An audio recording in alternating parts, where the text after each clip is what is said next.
I'm Doug Duren, and you're listening to the Listen to the Land podcast, conversations about conservation, hosted by the Prairie Farm Podcast here at Hoxie Native Seeds in Iowa.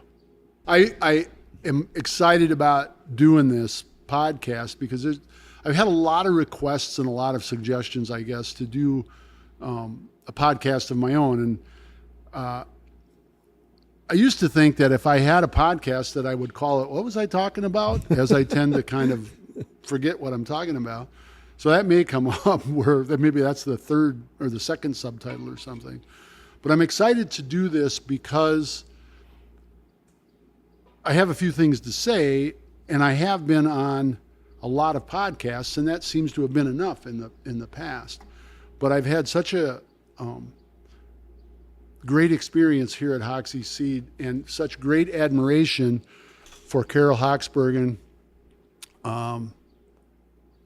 my dear and late friend, and for these two guys and what they've been doing and how they're going to carry this on, that this just seemed like such a natural fit as we started to talk about how we could work together in the future.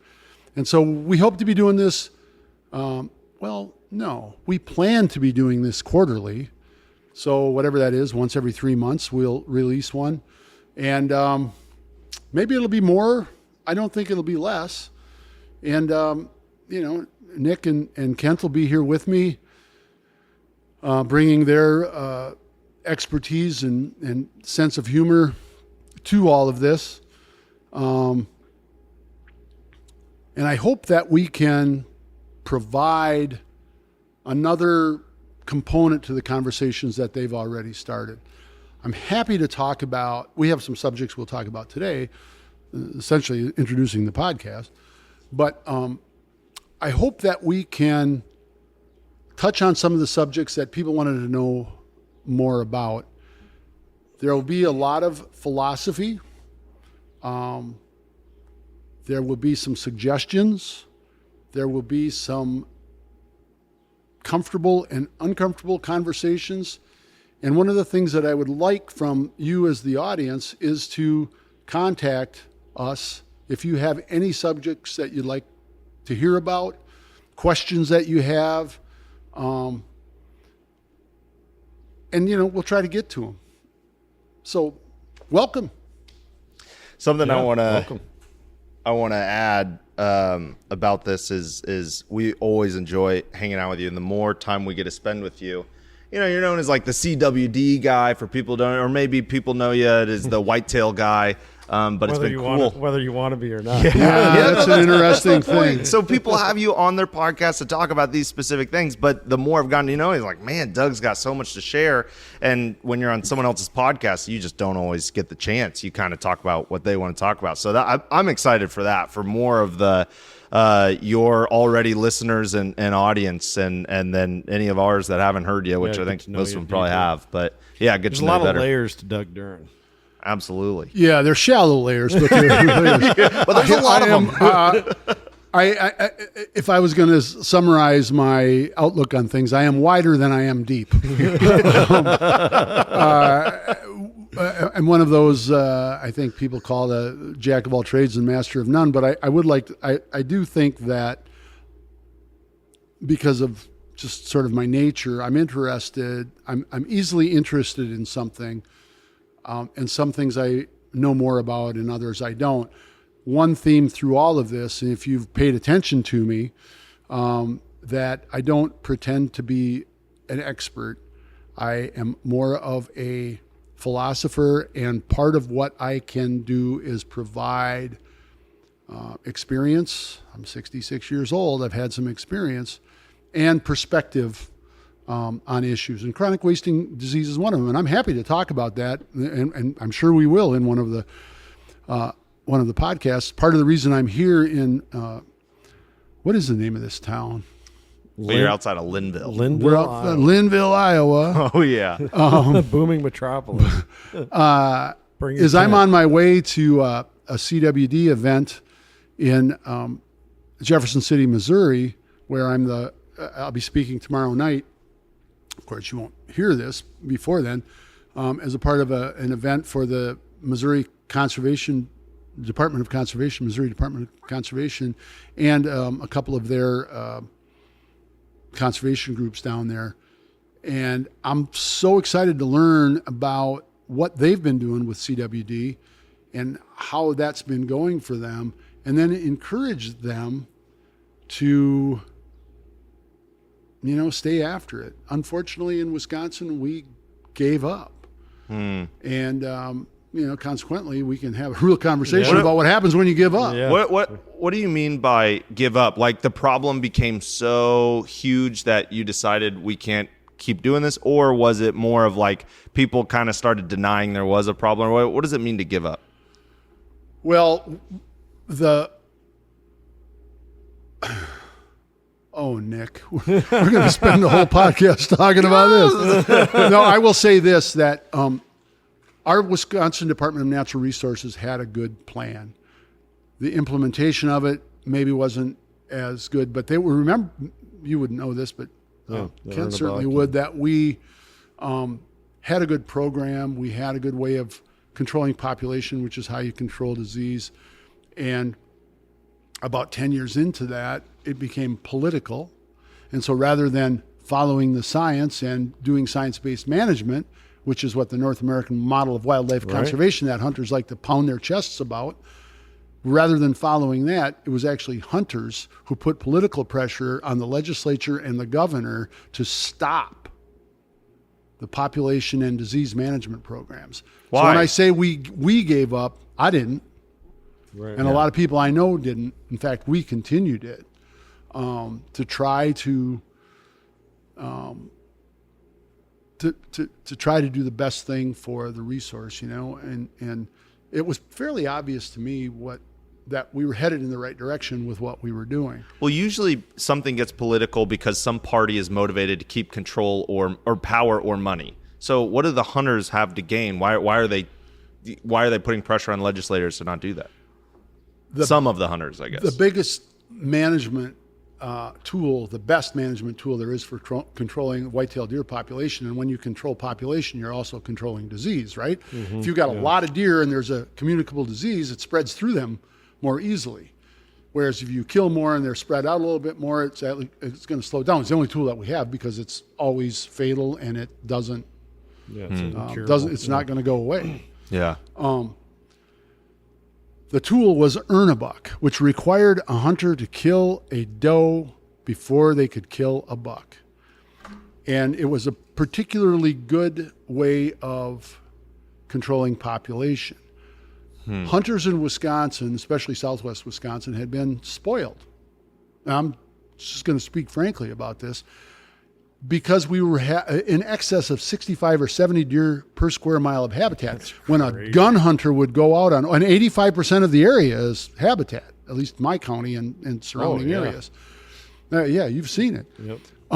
So if you're a gun hunter, who tend to be people who don't have a lot of time and like to go out and sit on a stump opening morning, shoot a deer, and they're done by noon or whatever. And I'm disparaging gun hunters now, which I'm sure Kent is very surprised for me to hear. But it's true, right? I mean, it just doesn't require as much, and it's a very short season. You got opening day and you see 30 deer and you pick a buck out of the crowd because you want to shoot a buck because it's got antlers and that's all part of it too, which I don't. I like killing bucks. Yeah. I like killing big giant bucks. Yeah. But if you had to earn that buck by shooting the doe first, people don't like to be told what to do. Yeah. And so that was one of the things. There were some other things that we can get into when we actually talk about it on this podcast, where we devote probably a podcast to it, that were a part of it. But that and longer seasons, gun seasons that were starting earlier, and which were in the traditional bow hunting time, and bow hunters didn't like it.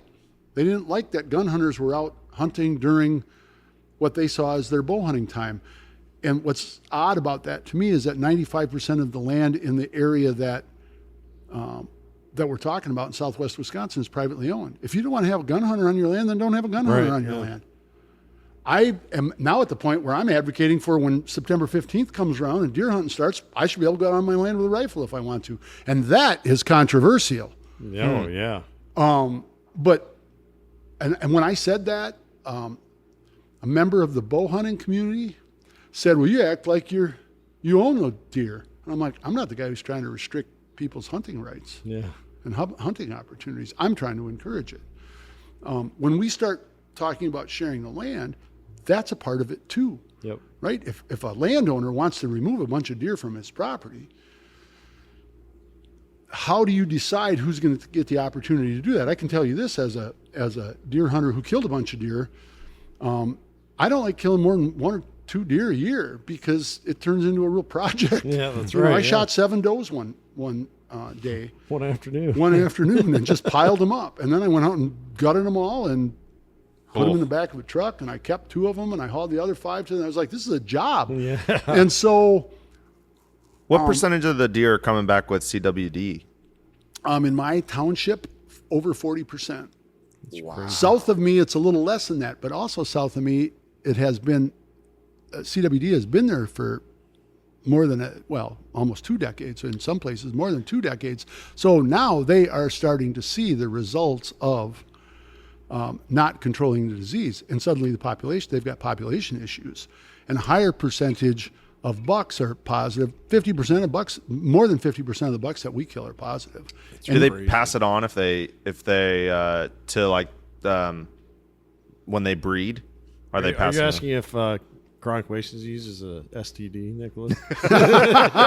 Yes. But also, do they is it do they pass it on to their kids when they have a fawn? Well, when it's interesting, there's a lot that we don't know about chronic wasting disease, which is one of the things that the naysayers will say, oh, you don't know enough about it. And it's like, well, the evidence suggests, the science suggests is what science is. I've heard people who know better say, well, if we don't know 100%, we don't know anything. And it's like, that's not how science works. Yeah. The data suggests this. The data suggests that it's can be passed on by a doe to her fawns in utero. Oddly, there have been instances where does usually have twins, where one is positive and one is not. Wild. To begin with. And then, of course, the first thing that a doe does when a fawn hits the ground is to lick it, and that's the main mechanism, seems to be the main mechanism for spreading the disease. So a positive doe is likely to pass it on to her fawns very quickly. Obviously, you don't just get 1 tag, but let's say you get 1 tag for the year, or let's say you get 2 tags, and you're wanting to eat meat. You want venison, and you kill 2 deer. You're planning on eating them, and they both have CWD. You're out of luck for that year. Is that no? Okay, but we're going to discover so many things as we do this podcast. And one of the things that I find really interesting is because you don't really have a hunter's perspective on any of this. No. So you ask like these everyone in the woods innocent questions, right. But they're good questions. And that's a great question. And so, I mean, I was just sort of, boom, a little light went on that. Like, I'm so glad Nick's a part of this. Yeah. Ken used to tell me that. And don't screw that up, will you? No. Ken would tell me, do not pretend to be a hunter. When we first started the podcast, he's like, don't pretend. Just There's too much be who you are. Well, we got to tell a story about Nicholas. One time he did not heed my advice. Oh. He also did that once with baseball. No. But we won't tell that It's story. one of the worst stories of my life. And he was talking to a customer on the phone. He's like, hey, you should check out our podcast sometime, because the guy mentioned he liked hunting around. We've had hunters on there. We had Ryan Callahan on there. Cal, he likes to hunt out in the he totally draws a blank, and he's like staring around the room. He's like, shoot, I gotta say something. Okay. He comes up with the Western Mountains. Okay, well, there's more to that story. First of all, I wasn't speaking for Ryan Callahan. I said he had just told us a story about I wasn't saying good you're hunting. speaking for. I'm saying we had him on the podcast. Yeah. He hunts out there in the West. Well, no, what it was is what came to my brain. I know it's the Rocky Mountains, all right? I know what they're called. What came to my brain was Smoky Mountains, and I was like, that isn't. Right. And then I had a brain fart, so I was just like, The mountains on the west, the Western Mountains. Western Mountains. Look, it's just, we had a good conversation about the Western Mountains, and the dude didn't drop a beat. We just kept on talking. But Ken was eating his lunch, trying not to throw it up, laughing so hard. That's hilarious. But I think here's the thing: what is it, Kent? You probably know these numbers. 5-6% of the public hunts. Yeah, or 4%. Yep. And so 96% doesn't. So when we're having conversations about conservation, and hunting is a part of, or can be a part of conservation, I respect your work and knowledge about conservation. And, Thank you. Well, He represents the other 96%. but you in the hunting thing. So those are great questions. So what was it? What were we talking about? I was getting us in the subtitle. weeds at CWD. I was getting all curious.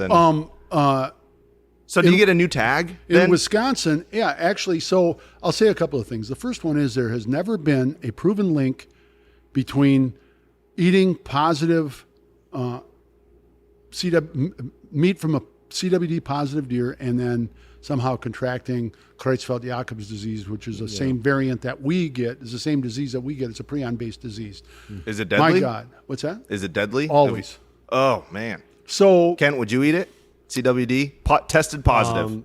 I probably would not eat it. No. Okay. All right. But if I did, I would. There are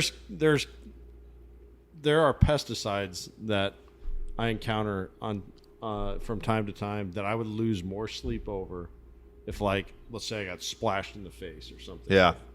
Than I would if like, let's say I went. Well, the classic example, there was that big wild game dinner 15 years ago or whatever. Yeah. Sorry, everybody. just fed you a whole lot of CWD meat. Yeah. It would always be in the back of my mind to be a concern, but because, like Doug has said, there's been, how many people in Wisconsin do you think have probably been eating CWD infected meat? I have not knowingly eaten CWD positive meat, but I know that I've been exposed to the prions. Yeah. And Got it. And so there's probably at this point, I'd say, because I think that keyword there, knowingly, I think there's probably a lot of unwittingly people have eaten CWD positive meat for decades. So at 66 years old and you at what, 27? Yeah, I wish. Did you know, Nicholas? 35. 35, at our... Be careful leaning into your mic. I'm sorry. We're certainly apt to die from something else. Yeah. So one of the things that I don't mean this to be hyperbolic or scare people or anything like, there has not been a proven case where it has transferred to humans yet. Right. Studies have shown that that's a very real possibility, that the possibility is not zero, right? But it's not great. I do not judge or begrudge anyone who says, I killed this thing, I'm going to eat it. Yeah. I do have these conversations, which are interesting because of having the kiosk and the dumpster and all of that, where people are like, I'm throwing this one out, but I'm going to eat this one. And so you're going to get it tested? Well, we get that one tested, the one that's clearly sick, but I'm not worried about the other one. I'm like, or people will say, I'm going to eat it anyway. Okay, but you wouldn't eat the one that's at the later stages of the disease. That's what it does. You would eat one that does. Personally, I don't do it, but I don't begrudge people, but I don't judge people who don't, but I also don't want to be judged because I'm choosing not to. Right. And I don't think that would change, quite honestly, if I was in a position where, honestly, I could just go out and shoot another deer. Yeah. To answer your question, in Wisconsin, you get a replacement tag. Oh. And so now one of the things that we've tried to do that my County Deer Advisory Council and I introduced and now has become regulation in Wisconsin, if you shoot a doe and you get it tested and it comes back CWD positive, your replacement tag is for either sex. Oh, wow. That's so great. the idea is that we're encouraging people to shoot a doe and get it tested rather than requiring them to. Right. The jury's still out if that's going to make any kind of an impact on. I bet I would imagine it will definitely get more testing. Yeah, will it get people killing more deer? There's just it's to me, it's very simple, but at the same time, I understand the complexities of it. Yeah. And I just want to have those conversations about conservation with people, and in this case about CWD, and that's why I'm going down to Missouri after we're done here today, because they're at a point where it's over. I shouldn't say it's over in Wisconsin, but the genie's out of the bottle in Wisconsin. Right. It's of our 72 states, it's in like 2/3 of them now. Counties. And I'm sorry, counties in the state. Thank you. See, that's the other reason you're here. Is to put the right words in my mouth. Want people know that Doug's aware of the 50 nifty. Yeah, or 72 states. Well, we're thinking about taking over Canada and Mexico, right? What was that about CWD? I mean, infecting anyone? Western Mountains are in, I'd say 30 of those 72 well, states. so there you go. So, yeah, that's a big subject, and it's one that maybe people have questions about and that we can talk about. But I am trying in my efforts to pay attention to the science, and I have been since CWD was first identified in Wisconsin. And I think it's important for us to do the best thing. We talked about that a little bit yesterday. That part of what we're trying to do on their farm is we're trying to do the best or right thing. And what is that? If suddenly we're told that, what's going to happen is that the population is going to stabilize at 20 deer per square mile, and you aren't going to have very high prevalence, then I would say, well, let's get them to 20 deer per square mile as fast as we can. Yeah. And maybe that'll, maybe the prevalence will stabilize, but that might also be the number of deer that the Mother Nature can best support on our land. Yeah. And I think the number that's a sustainable number in Southwest Wisconsin, at least, is closer to that rather than 60 or 65 where it is in some areas. Yeah, 3 times. And we are seeing that decline in population in our area, and that's triple what is calculated to be healthy. Has there been, the old ecology lesson is, well, eventually you end up with a population crash, and it's pitched as because of disease and overuse of resource, and then following that, after a population crash, is the carrying capacity is typically permanently, or at least for many generations of that species living in that ecosystem, the carrying capacity is limited because of long-term damage from the overuse of the resource.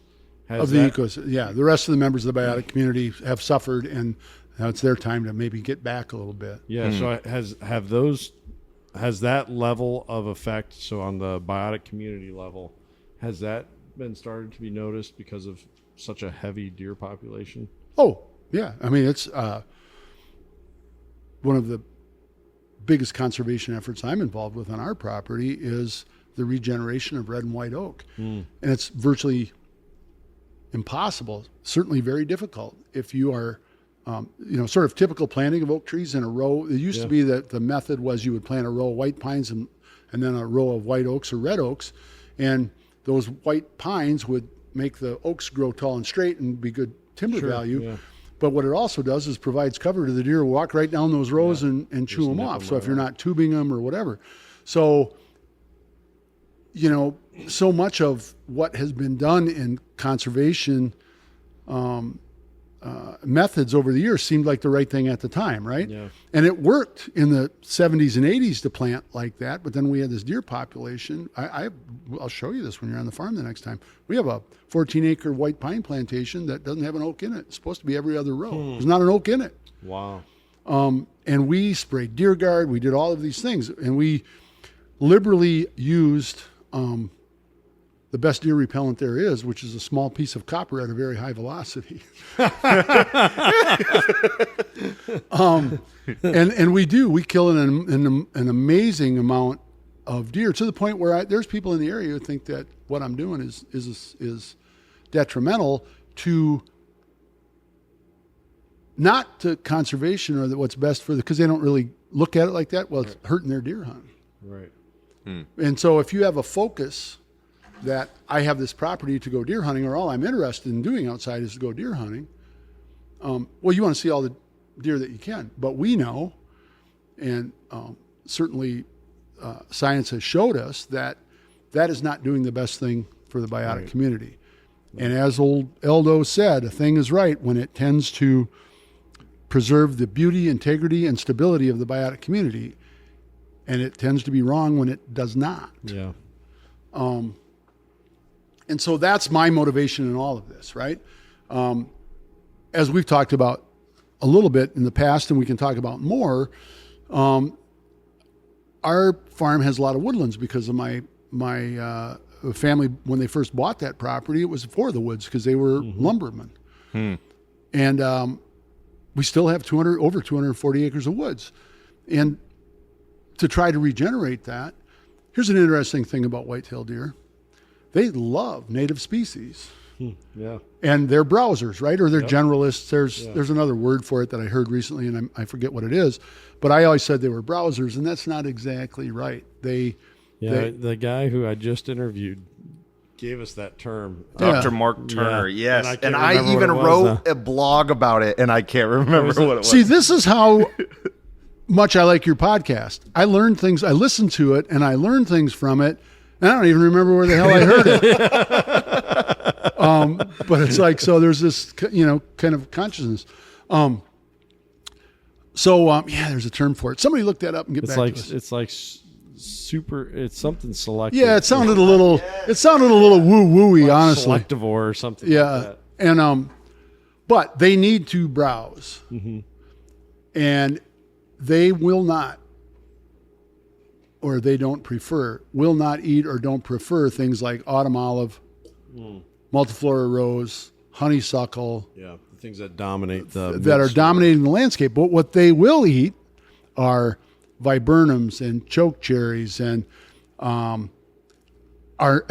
hazelnut or hazel brush, as my dad used to call it, because when he was a kid, that's the brush I went out and cut. Concentrate selectors. There it is. Concentrate selectors. Yep. Yeah, it doesn't even matter now. Yeah. Sorry, for the listeners. And so what ends up happening is when there's a high population, they browse those native species, those native woodies so heavily. And then you've got these invasives that all they need is a little opportunity. And so now you've gotten the competition out of the way, and boom, they're back. There you go. So it's all connected. Yep. And I think that's one of the lessons of conservation, right? There's that whole thing that Leopold quote I just did. There's the One Health movement now, and some of you guys were talking about with water with your previous guest, and all of those things. I mean, it's just like none of these things in the ecosystem kind of stand alone. It's a system, right? It's a biotic community. It's a biotic system, and I don't pretend to be an expert about any of it. I know enough about kind of all of it to understand how it is connected, and then through my work. The thing that I have learned it from a college professor at Buena Vista College in Storm Lake, Iowa. He said, Doug, it goes back to Storm Lake. It all goes back to Storm. All roads lead to Storm Lake. No roads lead to Storm Lake. There's about one. There's one in and one out. And last spring it was flooded. I really enjoyed my time there. And that's an interesting perspective that we could talk about sometime, that how different that is the last time I went through there, or that area, how different it is, how the farming practices are different. But Dr. Jeff Perrell was one of my professors and mentors there. I was a non-traditional returning student, which it can be a subject about, how did you get to where you are? And I was real frustrated because I felt like I was trying to make up for lost time, that I was out doing things, traveling the country and planting trees and working in the mountains and doing different things. And then I finally just decided to go back and finish school. And I was really frustrated about like my lack of knowledge about things. And he said, Doug, you don't need to feel like you need to learn everything. The most important thing for you to learn is how to find out and how to tap into that. And, that was like being a good researcher and everything. Now I just got the damn Google machine on my phone now, right? Yeah. But then you've got to learn how to kind of sort through that stuff too. But I think that's an important lesson for everybody. One of the things that I've really learned is because I'm not a PhD or whatever expert in a particular field. I know more, as I said, I know more about some things than others. I'm fly hunting here. Yeah, we've been getting harassed by flies. Don't worry, Doug. We're working on a studio that'll be free of flies. There's three right there. I'm not against flies. I'm not for them either. Oh, that was a triple kill. It's a triple kill. But the point is that, and he said, you just need to learn how to find out and find the people and find the resources and then be discerning about how you tap into those. Mm-hmm. It was like, that's good advice. I mean, I should have probably just said, okay, my college education is over. Sign here, please. Because that was the most important thing I learned. Yeah. You know, and it's served me well for the last 40 plus years. Yeah. Yeah, that's very valuable advice. You know, kind of sticking with that theme of education and really, you know, it is so interesting, and we know you as friends, and getting to know some of your backstory. I oftentimes, when I get to know somebody well, I like to kind of play back the life story that they've told me, you know. And so then I started here. I thought I was going to do this, and that led to this, and then I ended up here. Yeah, you have a similar story. Oh yeah, you and I have very similar stories. You know, we both started our careers in education, and both born in the 50s. Wait, there's a fly right on your front teeth, right on his nose. No, I mean it's interesting how your path, and then even your different careers that you did after education, you ended up and really as what people are going to know you as. And you would never claim this yourself because I know you're too modest to do so, but just people know we're friends with you, and so when we go to events and trade shows and things like that, you come up in conversation often, or guests that come on the podcast. You're known as a conservationist, and I always appreciated it when you did your intro. You said trying to be a conservationist, which I think is an important thing to say, because that term, for someone to be counted as a conservationist, I would say I was listening to this New Hampshire public radio podcast this last week while I was cleaning some June grass. My mother-in-law actually said it to me. She thought I'd be interested about the Appalachian Trail. And they said something in there. They said, it kind of reminded me of like anime people a little bit, Nicholas. They say that like they have these cutesy trail names, and it's kind of like, I kind of roll my eyes and probably making all sorts of people in mad. New Hampshire. Well, it's an Appalachian Trail like culture thing. I worked on that trail. Did you? Yeah. Did you have a trail name? My Cold Brook was my favorite one. Did I have a trail name? Yeah, the people. No, I worked on I was a trail crew. Okay, so you weren't interacting. I wasn't like mixing up with the hikers, really. Pipsy long stockings or right, something. Yes, right, yeah, that's exactly. Yeah. So they said, and here's the thing about your trail nickname, you can't like choose it. Like somebody somewhere along the trail is going to give you a name, maybe. It's kind of almost earned. And I think being known as a conservationist, there's a lot of self-proclaimed conservationists out there. But I think it's your body of work that gets recognized, and that title gets ascribed to you by people who are doing the conservation work, which you are. They recognize that. So, which is kind of the powerful connection that you and Carroll enjoyed. You observed what Carroll's done his whole life. So like, that's the guy who's doing it. And so when I think of the long trail that took you really kind of almost post-career, although you still... That ended up here in... Yeah, and what you're going to be known for is when a lot of people are saying, "Where's the beach?" And I'm unplugging from all this around me. You have really built and are continuing to build the legacy that will be what you've been known for. Well, yeah. The other day we had a meat eater crew at the farm, and I'm real excited about this project because it's not hunting, right? It's about the farm, and it's about conservation and about some of the stuff that we've done. And part of what I showed them, and we'll do this on the podcast too when we talk about it, like stuff that we've conservation projects that have gone well. And then ones that didn't go well. And like I was telling you about that pine plantation or that oak plantation that was pines are all supposed to be gone now. There should be just big, tall oak trees there.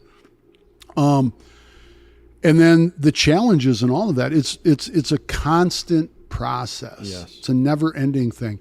When I wear a younger man's clothes, to quote Billy Joel, which is not someone that I quote very often, but when I wear a younger man's clothes, it kind of goes along with that, that thing about feeling like inadequate because I wasn't an expert at something, right? And that was such good advice that I got from that professor. When I wore a younger man's clothes, I felt like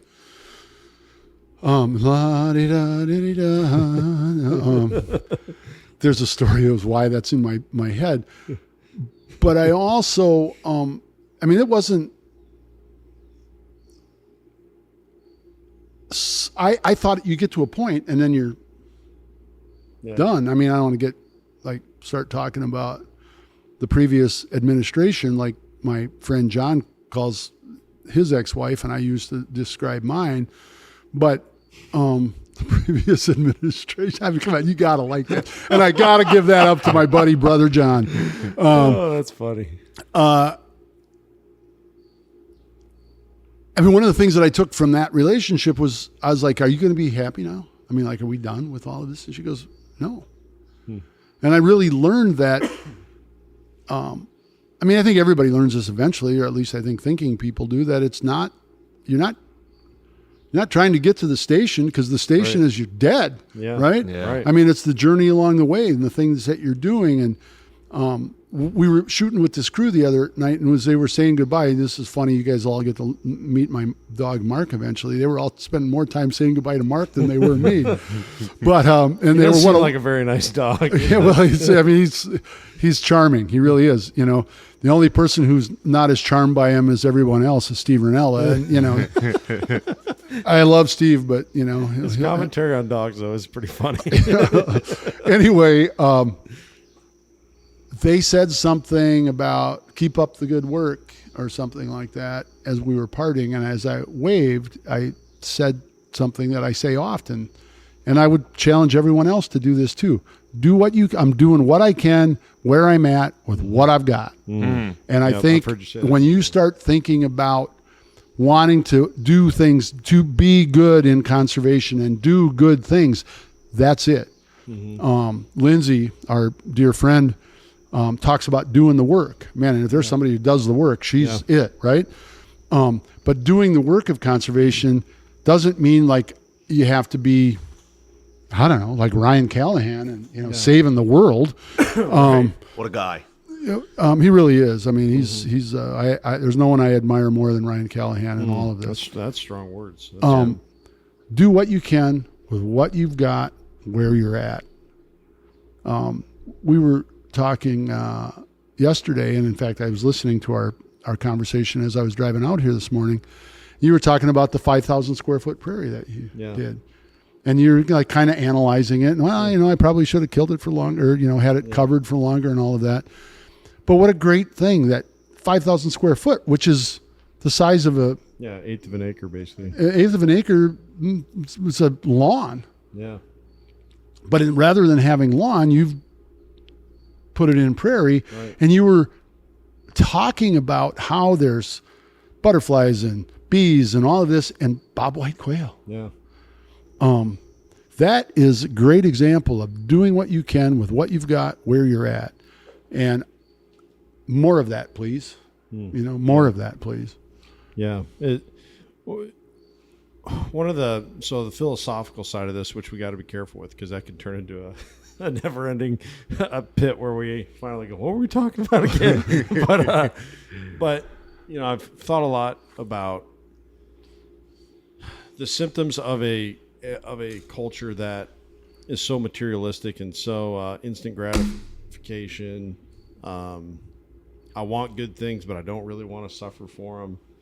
those are all bad. There's a lot of good things going on in our society today too. Yep. We don't want to overlook those, but conservation by default, you're fighting from your back. So you're gonna assess the problems.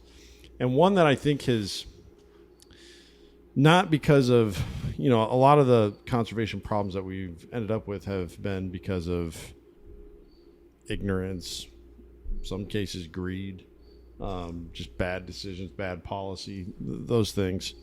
But some of them I think just happen unintentionally, or maybe there was good meaning behind it, but it didn't go the next step that it needed to. And one of those things is, I think a lot of people, we talked about this yesterday in a previous conversation, the whole hunting is conservation thing. The idea that I can call myself a conservationist because I'm making my financial contribution for my hunting license, that allows me to go and extract a resource. Yeah. And because, going back to what Lindsay said about doing the work, I think that is so important, whether it's through advocacy work, sending out letters and calling politicians who make the policy that determine on large scale what's going to happen on a lot of different issues, or maybe it's putting a prairie in your yard, or doing good timber management practices, or getting on board with research-backed animal disease mitigation efforts. Let me give a little example that's of what you're talking about that we had here. So Dad had always been very lenient about who hunts on the farm. He tried to be careful. He let his friends go first and stuff like that. But honestly, we had like strangers driving from out of state just because they met him once. Yeah. And boy, it sure looks like a lot of pheasants living. Yeah, and Dad was just a nice guy. You bring him some Budweiser. He'd let you. So we started the sharing the land. He loved. Carroll the was idea. a Budweiser guy. He was, and then when he got older, he became a Blue Moon guy. Became a Blue Moon. Yeah, he became a Blue Moon guy. Yep. Well, he never tasted spotted cow, obviously. No. Dad bought it. I'm not kidding. There was a guy who drove around the community, and the guy would go from farmer to farmer, taking 5 o'clock Jack. He'd take 15-minute breaks. Why they call him 5 o'clock Jack? Not because he showed up at 5 o'clock, but it was always 5 o'clock when he showed up. So by the end of the day, he showed up to these farmers at 3 or 4 o'clock, and this man's just plastered. He just had beer after beer after beer. So Dad would always have his cheap, Budweiser with 5 o'clock Jack, and he usually showed up about. At one time when I was young, it was late morning, and then it ended up being early afternoon. Well, so Dad lets people come and hunt the farm. Well, he grabs on to sharing the land, like culturally, loves it. So this guy who would always let hunt his land. And Dad's, we're doing this sharing the land. And to Dad, you're giving up a half day of work. To him, that's nothing. He's like, whatever. And this guy's like, all right, well, is there any way I could pay you to get out of doing the thing? And that kind of irritated Dad, right? So, no, you gotta work the day. That's the deal. And he said he was interested in the education side of it, right? Isn't the I'm sorry, Nick, finish. The story because he sat there quietly for so long. I was like, is he asleep? Yeah. So, but go ahead. Well, and then this guy, he comes back and says, well, how about this? What if I have one of my employees? Yeah. I'll pay one of my employees to go out there and work the day for me. And Dad was like, nope. At that point, he's like, wow, this is the first time I've heard that story. Oh, yeah. That's really something. It's like, what would the land gotten out of it? The same thing, kind of. What would we have gotten out of it as a business? Kind of the same thing. Yeah. But Dad was like, no, it's a mindset. That's not not the point. That's totally against the point. He wanted the conservation ethic passed on to that person, as opposed to, that's a good idea, but I'll just pay for it. Well, and the guy had hunted like 6 years for free. Just 150-acre field over that we have of tall grass prairie. He'd hunted every year for free and didn't want to give up a half day's work to get another day of hunting. So crazy. That really is, and it's almost like we're going to have a Carroll segment in every podcast or something. But that's really wise. But that is the point, right? I mean, part of sharing the land, and part of hunting as conservation is, it's not just extracting or buying your license. Right. to briefly go back to the whole thing about deer and CWD and stuff, well, I bought a license. I mean, well, it doesn't entitle you to a deer, but it really kind of got that way in Wisconsin for a while. So, this idea and what Carroll said there just makes me admire him even more, because that is the point, right? Yep. Is that there is more to this. You are a member of the biotic community. You're not just an interloper who comes in and visitor. takes and then leaves. Yeah, yeah, exactly. You know, and I mean, it's a little bit of human nature, right? Because, and I mean, it's pretty much what we did in America, right? We just came in and took what we wanted. If something was in our way or someone was in our way, we took it away from them. Yep. Unless they were one of us. Yeah. And yeah, we're not going to go down that road, but today anyway. But yeah, that's really it. And I'm fortunate, man. I'm really fortunate. You know, my family's property has been in my family for 120 plus years now. And I had this other good fortune of becoming friends with Steve Ranella. I know when I met Carroll, I never met anyone quite like him. But I know a lot of people were cut from the same cloth. You know, that they want to contribute. And I mean, when folks are making what is your contribution to conservation? I mean, that's kind of a question, right? When people are filling out their conservation resume on sharing the land to try to find, and we try to match them with a landowner for access. That's really the core question: is what is your contribution? And you might be a new hunter who goes, well, I don't know. Yeah. Well, part of this is we're going to help you learn. And part of what we do is encourage people. We'll get to, I mean, there's all kinds of opportunities, right? To go to a field day or go to your extension or something like that. And here at Hoxie, what you require people to do isn't really manned space flight. It's like, take this dull shovel and go out there and try to that was just me. But go out there and we'll show you what we need to do. And then in that process, this is Indian grass, this is blue stem. We're leaving the Indian grass, we're taking blue stem. And right there, a lesson was learned, right? Yeah. And then they made that contribution. They dug that blue stem out, and then Indian grass was left. And you can't tell me that those folks weren't standing there going, oh. I mean, they had to learn what the difference was. Right. Yeah. And so you're identifying that. You've contributed. And those guys said the same thing that when we did the Onyx film that is lovely, that really features Carroll, and then we followed up with the interview with him. But those sharing land cooperators that you have, they clearly had, as they you could see the pride in that. We came out and we did something about this. I felt terrible. I mean, I dug some blue stem. Don't get me wrong. I dug some blue stem. But man, when we came back and hunted, I didn't take 5 steps in the prairie, and a rooster got up and I shot it. Kind of like, well, my work here is done. Did you get that? I looked at the cameraman and he's like, yeah. And we hunted some more and stuff. But I actually felt kind of bad about that, because I almost felt like that I wasn't. Hey, Mike, remember where you were digging right here? That's a great spot to shoot a pheasant. I just always picture him with that shirt just soaked in sweat all the way. I couldn't believe the caliber of workmen we got to show up that day. I couldn't believe it. Yeah. And we've continued to benefit from. Yeah. I've had them out many times. Yeah. Well, that's one of the things, and it was quiet work, right? Yeah. It's not like you got chainsaws running or driving a tractor and all that kind of stuff. We've done some work on my place where in that pine plantation, we've gone in and limbed the trees. Well, of course, if we went in with pole pruners and chainsaws, and of course, then that becomes the whole thing. Do I really want people who don't know anything about a chainsaw running chainsaws? Yeah, but then we encourage people to go out and learn how to run a chainsaw at a class where it's a chainsaw safety class. It's like going to hunter safety class, right?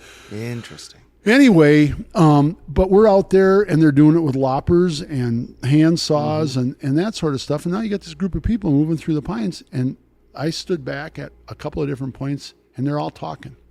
So all these friendships were forming. They're also talking about, what do you think? The animals really use this? And well, I think Doug said that, the turkeys like to come in here and deer travel through here, and they're like explaining to each other what they knew at that point. Yeah. About like thermal cover and that kind of stuff. And most of these folks were not particularly experienced hunters or conservationists. I was talking about my friend Pat Durkin earlier, and I know he's written this before, so I want to make sure that he gets credit. And he said, I know expert whitetail hunters who don't know what kind of tree they're hanging their deer stand in. I think those people are becoming more and more rare, thanks to people like our mutual friend Mark Kenyon, who's really encouraging people to be getting more involved with conservation. And I think that folks like Tony Peterson, who's with the Meat Eater group, and some of your friends, that they are looking at it and from a more holistic approach. And I like the direction that hunting as conservation is going. Yeah. So. Yeah, good trajectory, still some ground to cover. Yeah.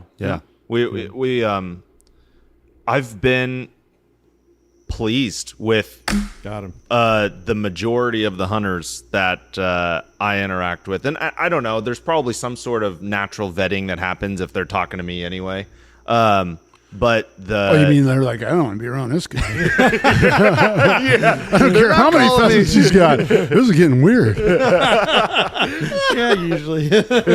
Well, no, but they seem to care, and Ken and I've talked about this. There's like this evolution of the hunter. Mm-hmm. I want a buck. I want a big buck. I want good habitat.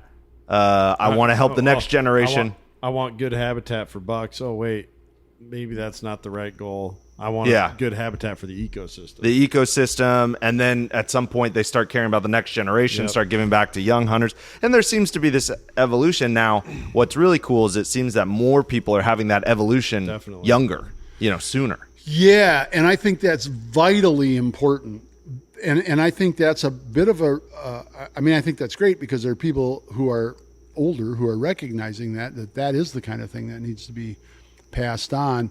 And I just think that we're in this time when it went from, like on our farm, again, be an example where hunting was just something that we got to do when we got the work done in the fall. Mm-hmm. It wasn't the reason for having the land. Well, then suddenly you have people, their reason for having the land is for hunting or recreation or whatever. And maybe why do you think that shift was? Like, you think we were just wealthy enough as a nation to even be able to think that way, or what? Oh, to buy land and have it for hunting? Yeah. Well, yeah. That's exactly what it is. And there's so many, that's a big part of what it is. There's so many layers to that, hunting media and all of that too. But it definitely recognized, and there's more and more recognition, and in big part to I think to Meat Eater, of helping to recognize that kind of discussion is really, really important. And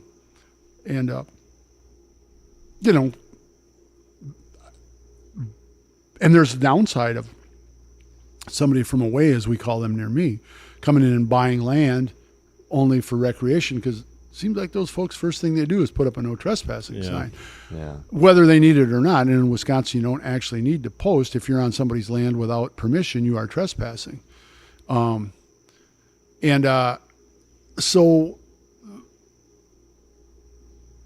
But evolutionarily, and I think we've probably talked about this before, but it's worth talking about again.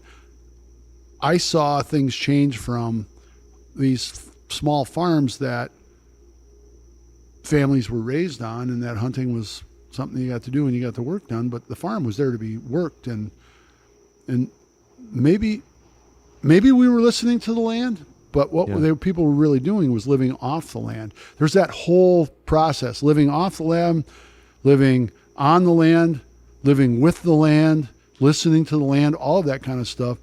And in an area like ours where it's just not this farmland that you guys have, there's more and more land that's being bought because people want a part of, well, quite honestly, we have really good water. Mm-hmm. We have, it's a beautiful, beautiful place, and it almost lends itself more to that, and its proximity to urban areas and bigger urban areas and things like that. But it's been a change Yeah. What I have found is that people who have the wherewithal to come out and buy a piece of property tend to want to learn more about, well, how do I make this property better? They may be selfish about it. Yeah. So But how they do you all- define better? It depends. You're saying Yeah, it depends. yeah. But right. And so then it becomes a question of, well, how do we influence their thought process? I mean, if all they want to do is have more deer, well, then we're probably going to have a problem. So if we can get them involved with the thinking about it and the processes and listening to experts and stuff, that we can be better off. I mean, it can be better off. And they tend to have the wherewithal to put into it. Yeah. You know, I made this funny comments about, we have nicer tractors now than when we were farming. and we couldn't afford to paint our barn when we were farming. Yeah. And it's our place is an example. Our creek bottom was wide, shallow, dirty creeks because we pushed the land to pay for itself. Yeah. And you could see how that could continue. I've seen folks from away buy properties that were, kind of worn out small farms who've now turned them into much better places for the biotic community. It's not all one or the other, in this world of red or blue and black and white and right and wrong based on whatever. There's just, it's an awful lot of space in the middle, which is one of the things we talked about, maybe for a subtitle of this as well. And, being open to the possibilities. I've got a question along these lines. I saw, and I'm going to leave their name out. They said it publicly, but just so I don't want to put a bias in your head before. But I saw Somebody I know. I don't think no. Oh. In fact, I know that you don't know. But on a podcast, they were saying that people going in and buying 40s is actually really bad for conservation because people are, they're really. I love how Kent's like, man, I just got 3, but each time he kills 3, they're on Doug's phone. So now all their gut juice satisfied.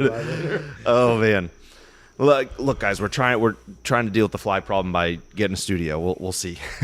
So they were saying that buying 40s, someone splitting a 240 into 40s or a 160 into 40s and splitting it up is actually really bad for conservation. And I remember listening to that and thinking, I need to ask Doug because I don't know. It's out of my wheelhouse. I have an answer. Yeah, please.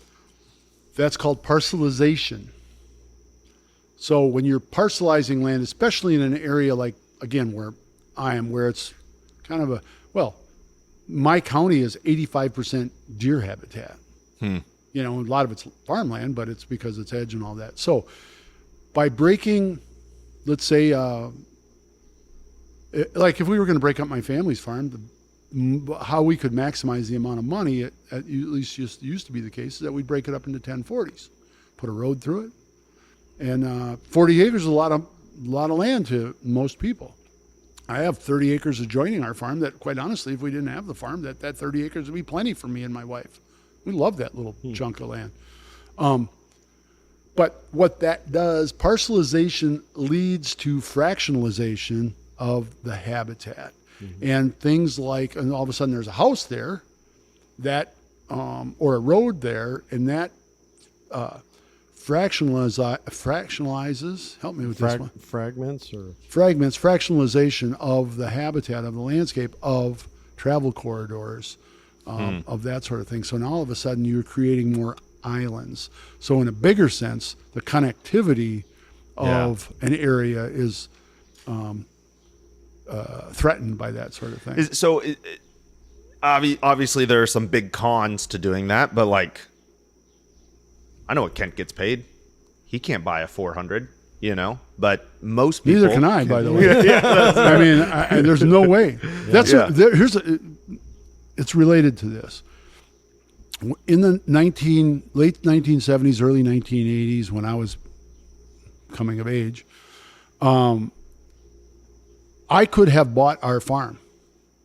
Wow. From my parents on a land contract. And sure, there had been some finagling done. I mean, I have an old friend who bought his family's farm after he went to college for 2 years. He only got grades good enough so he could play basketball. He went to the JUCO. And then at the end of the second semester, when he passed and he was still eligible, the fourth semester, he never went to class because basketball season was still going. He didn't care. He knew what he was going to do. He was going to go back and be a dairy farmer.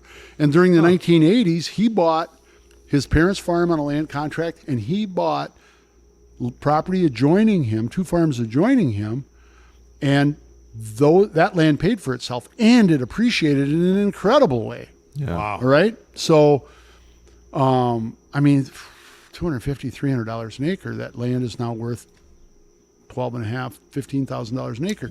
Yet the rental rates on it are still at about what it was, rental rates were when it was about $3,000 to $4,000 an acre. Yeah. So what happened was land has appreciated not because of its value as cropland, whereas I think that it's still very associated out here, right, to what can be raised on it over a 10 or 15 year period of time or whatever the timetable is. There's so much of the land that we're talking about. We used to call it rough land, right? Yeah. Where it was there's no economic value to it. So you could. Here's a great example. Land rental rates around me used to be about $125 to $150 an acre, and so that meant that land was worth about $3,000 an acre, right? 4.5% to 4% to 5% return on an annual basis. Gross revenues. That land rental rate is still the same, about $1,500 an acre, but that land is now selling for $8,000, $9,000, $10,000, $12,000 an acre because of this other pressure on it. People who are buying it for different reasons. Yeah. So there's not an economic way, to get that return on investment to be able to. It's interesting because ROI has a lot less to do with why people own land now. That's the point. Yeah. But so you think we're in a land bubble? Boy, I'll tell you what, man. I remember when land got to $2,000 an acre around me, and I'm like, holy crap, I can't believe people are paying that kind of money for this land. And it's only gotten more. Yep. I mean, it levels off, but eventually it goes up. Yeah. Is it going to drop? I mean, I don't know enough about like the grain, the Great Plains, this kind of land to know whether it's just totally overpriced or totally leveraged or what. But when I've done analysis of properties for people. 10 years ago, I was doing a fair amount of that, and a part of it is okay. Well, here's there's 2 things when you buy a piece of land when it comes to what your P&L is going to look like if you're worried about profit loss, and it's like, here's what your revenues are and here's what your costs are. And so some of the costs especially of owning non-farmland is the cost of the taxes.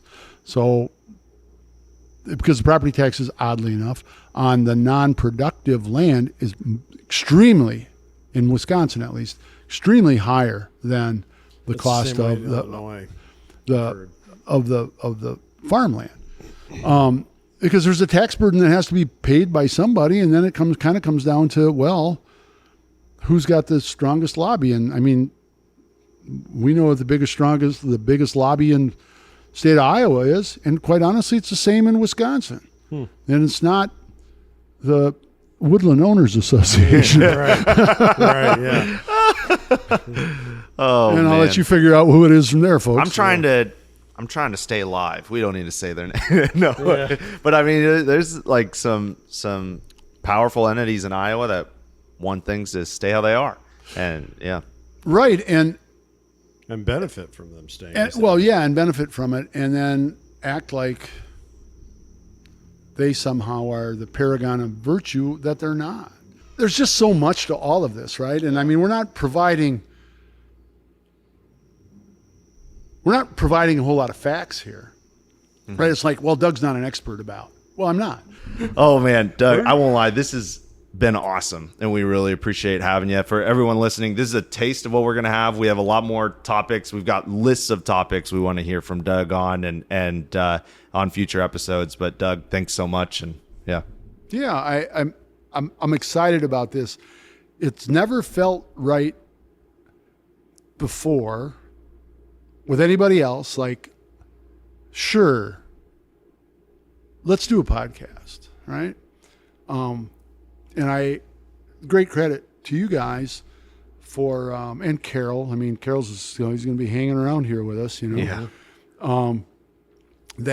That we have this connection and that we can have these conversations. And I think there's going to be times when we're going to be a little prickly with each other. But that's the nature of it too. And that's a part, I mean, if we're just comfortable all the time, I think that can be difficult. Surface level, yeah. But I really appreciate this and look forward to more. And as I said earlier, if you have something you want us to talk about, or you have some specific questions to me about anything really, short of who cuts my hair, we can, I would like to address those, and maybe we'll have a segment. We're making this up as we go along. Where can they send them? I don't know. All right, you can send them to social@theprairiefarm.com. Well, there you go. And we'll get them over to Doug and Lindsay. Yeah, and put it, put in the what do you call Subject that? line. Subject line. Yeah. Question for